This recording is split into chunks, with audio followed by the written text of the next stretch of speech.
నమస్కారం ప్రజలారా, మా యూట్యూబ్ ఛానల్. నా పేరు రాజు. ఆంధ్రప్రదేశ్లో మెగా డిఎస్సి 2025 ఉపాధ్యాయుల నియామకాల ప్రక్రియపై ఇప్పుడు వివాదం చోటు చేసుకుందండి. ఎందుకంటే 5 ఏళ్ళు జగన్మోహన్ రెడ్డి గారు అధికారంలో ఉండి ఒక టీచర్ని కూడా పోస్టు ఇవ్వలేకపోయారు. అట్లాంటిది కూటమి ప్రభుత్వం అధికారంలోకి రాగానే 100 రోజుల్లోపు 16,000 మంది టీచర్ పోస్టులను ఇచ్చి 16,000 మందికి టీచర్ పోస్టులను కూటమి ప్రభుత్వం ఇచ్చింది. ఇప్పుడు ఆ టీచర్ పోస్టుల మీద వైసీపీ వాళ్ళు చేస్తున్న ప్రచారం చూస్తే వాళ్ళు ఎవరు ఇచ్చిన వాళ్ళ మీద నిందలేస్తూ ఉంటారు. లోకేష్ గారు రాజీనామా చేయాలని వైసీపీ వాళ్ళు చేస్తున్నారు. ఏం మెగా డిఎస్సీలు ఏమైనా లీకేజీలు అయినాయా? లేదు మెగా డిఎస్సీలో ఎవరికన్నా అన్యాయం జరిగిందా? కష్టపడిన వాళ్లకు పోస్టులు వచ్చినాయి. ఇంకో విషయం ఏం తెలుసా? 16,000 టీచర్ పోస్టుల్లో సగం మంది మహిళలు ఉన్నారు. ఆ మహిళలను కూడా అవమానిస్తున్నారు వైసీపీ వాళ్ళు. ఎందుకంటే ఆ మహిళలు ఎంతో కష్టపడి టీచర్ పోస్టులు సంపాదించుకున్నారు. కుటుంబానికి దూరంగా ఉండి చిన్న పిల్లలను వదిలేసి అమ్మా నాన్నను వదిలేసి టీచర్ పోస్టు కోసం ట్రైనింగ్ అయ్యి చదివి 6 సంవత్సరాలు 5 సంవత్సరాలు చదివిని పోస్టు సంపాదించుకుంటే ఇప్పుడు ఆ పోస్టులన్నీ రద్దు చేయాలని వైసీపీ ప్రభుత్వం జగన్మోహన్ రెడ్డి గారు చేస్తున్న ఈ ఇస ప్రచారంపై టీచర్లలో వ్యతిరేకత పెరిగింది. టీచర్లే రోడ్డు మీదకి వచ్చి వైసీపీకి బుద్ధి వచ్చేలా చేస్తున్నారు. ఈ ఆరోపణలు నిజము లేదని, మేము కష్టపడితేనే పోస్టులు ఇచ్చారని, కూటమి ప్రభుత్వం మా కష్టాన్ని నమ్మి మాకు పోస్టులు ఇచ్చిందని, మేము పరీక్షల్లో పాస్ అయితేనే మాకు పోస్ట్ ఇచ్చిందని మన కర్నూలులో అయితే టీచర్లు ఎంతమంది వచ్చి రోడ్ల మీదకి ఎక్కారు. అయినా వైసీపీలో బుద్ధి జ్ఞానం లేదు. జగన్మోహన్ రెడ్డి గారి కంటే తెలియదు. జగన్మోహన్ రెడ్డి గారి కింద ఉండే పేటీఎం వాళ్ళు ఉంటారు కొంతమంది, వాళ్ళైనా చెప్పాలా ఇట్లా వాటి మీద మనం చేస్తే మన పార్టీ పరువు పోతుంది.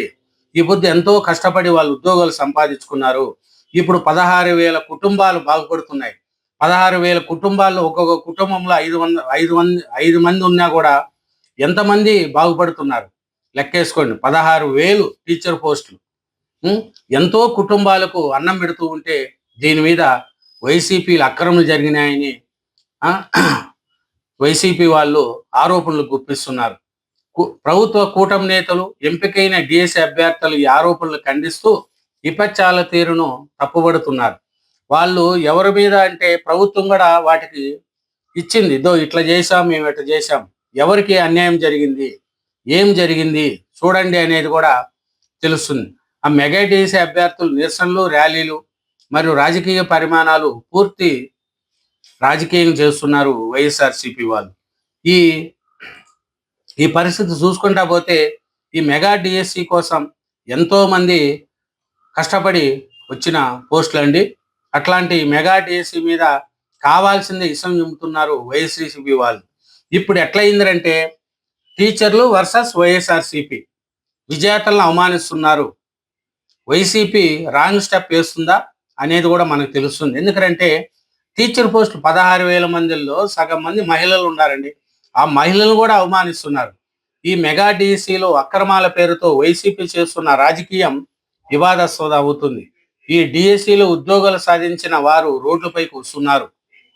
ఎందుకంటే ఆంధ్రప్రదేశ్లో సుదీర్ఘ నిరసన తర్వాత నిష్పక్షపాతంగా నిర్వహించిన మెగా డిఎస్సి ద్వారా ఉద్యోగాలు సాధించిన దాదాపు 16,000 మంది ఉపాధ్యాయులు అభ్యర్థుల విజయాన్ని రాజకీయం చేయడం రాష్ట్రంలో కొత్త వివాదానికి దారితీసింది. కూటమి ప్రభుత్వం అధికారంలోకి రాగానే రికార్డు స్థాయిలో 16,347 ఉపాధ్యాయ పోస్టులు భర్తీ ప్రక్రియను చేపట్టి స్వల్ప వ్యవధిలోని పారదర్శకంగా పూర్తి చేసి అభ్యర్థులకు నియామక పత్రాలు అందజేసింది. అయితే ఈ రిక్రూట్మెంట్ ప్రారంభం నుండి నేటి వరకు వైఎస్ఆర్సీపీ వరుసగా పేపర్ లీకేజీలు, స్పోర్ట్స్ కోట అవతవకలు, డేటా ట్యాంపరింగ్ అంటూ తీవ్ర ఆరోపణలు గుప్పిస్తూ ఉన్నారు. ఎందుకంటే పాప చూడండి, 16,347 పోస్టులు అండి. లోకేష్ గారు దగ్గరుండి మెగా డిఎస్సి నిర్వహించి ఎన్నో సంవత్సరాల నుంచి ఎదురు చూస్తున్నారు. వైసీపీ 5 సంవత్సరాల అధికారంలో ఉండి ఒక పోస్ట్ ఇవ్వలేదు. కానీ అలాంటిది ఇప్పుడు రాజకీయం చేస్తుంది.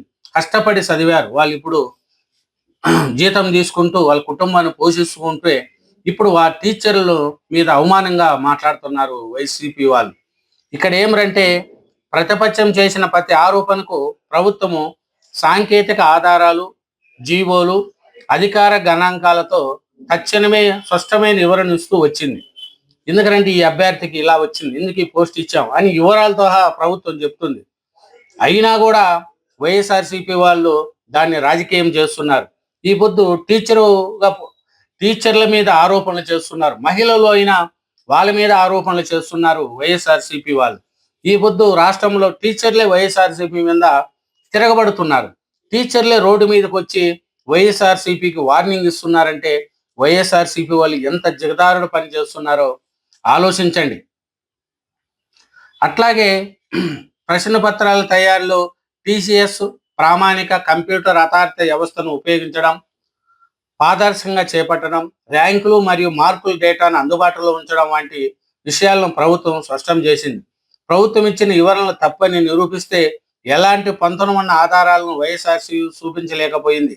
కేవలం రాజకీయాన్ని కొనసాగించడానికి ఈ విమర్శలు నిరంతరం పునరావృతం చేస్తూనే ఉందనేది కూడా వ్యక్తమవుతుంది. కోర్టుకు వెళ్ళారు వైఎస్ఆర్సీపీ వాళ్ళు. కోర్టు ఒకటే ముట్టికాయలు ఈ న్యాయస్థానం మెట్లు ఎక్కినప్పుడు కూడా ప్రతిపక్ష ఆరోపణలో డొల్లతనం బయటపడింది. మెగా డిఎస్పై దాదాపు 240కి పైగా పిటిషన్లు దాఖలైనప్పటికీ అక్రమాలు జరిగాయని లేదా తమకు అన్యాయం జరిగిందని ఏ ఒక అభ్యర్థి కూడా సరైన ప్రాథమిక ఆధారాలతో నిరూపించలేకపోయారు. వివరణ సందర్భంగా పిటిషన్ల ఆధారాలు లేదా తగిన పత్రాలు సమర్పించలేకపోవడాన్ని ఉన్నత న్యాయస్థానం ఎత్తిచూపడమే కాకుండా రిక్రూట్మెంట్ ప్రక్రియను సమర్థిస్తూ తీర్పు వెలువరిచింది.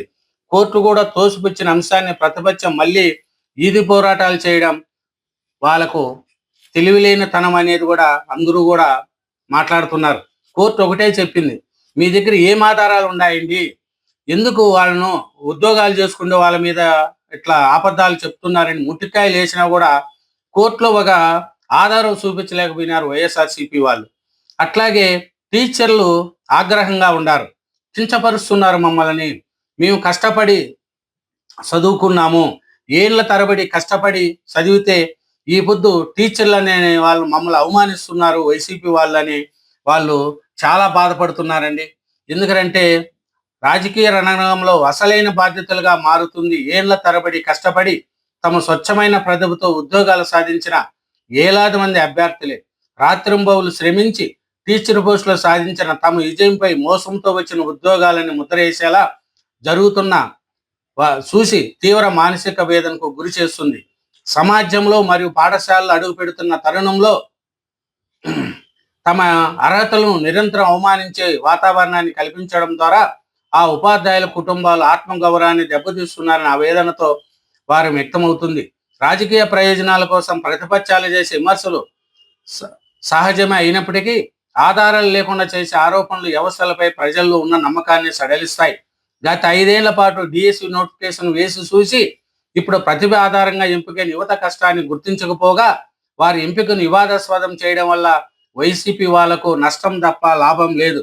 ఎన్నో కష్టపడ్డారు, ఈ పొద్దు టీచర్లు అవమానిస్తున్నారు. ఉద్యోగాలు సాధించిన 16,000 మంది అభ్యర్థుల్లో దాదాపు సగం మంది మహిళలే కావడం, వారంతా సొంత ప్రతిభతో మెరిట్ సాధించి రాబోయే తరాలకు విద్యను అందించే బాధ్యతను చేపట్టుతూ ఉండడం ఇక్కడ గమనించాల్సిన ముఖ్య అంశం. ప్రభుత్వం నుండి అన్ని అనుమతులు సాధించి కోర్టుల ద్వారా క్లీన్ చిట్ పొందిన ఈ మెగా రిక్రూట్మెంట్ పై అనవసర వివాదాలు సృష్టించడం వల్ల ప్రతిపక్షానికి వచ్చే రాజకీయ మైలేజ్ కంటే నష్టం ఎక్కువ. అయినా జగన్మోహన్ రెడ్డి గారు ఈ ఆరోపణలు చేస్తున్నారు ఈ మెగా డిఎస్సి మీద. దీనివల్ల నీకు ప్రజల్లో వ్యతిరేకత పెరుగుతుంది. 16,300 చిల్లర టీచర్ పోస్టులో 16,347 మంది టీచర్లు మీ మీద ఆశించుకుంటున్నారు. మేము కష్టపడి చదివితే మా మీద లేని ఆరోపణలు చేస్తున్నారు అని వైసీపీ మీద ఇప్పుడు వైసీపీ వర్సెస్ టీచర్ల లెక్క మారింది. టీచర్లే ఈ పొద్దు వైసీపీకి అపోజిషన్గా రోడ్ల మీదకి వచ్చి తిరుగుతున్నారు. దీన్ని బట్టి చూస్తే టీచర్లను వాళ్ళ కుటుంబాలను అవమానించడం వైసీపీ ఇప్పటికన్నా మానుకోవాలని అందరూ కూడా కోరుకుంటున్నారు. Thank you very much. ఛానల్ను సబ్స్క్రైబ్ చేయండి, వీడియోను లైక్ చేయండి.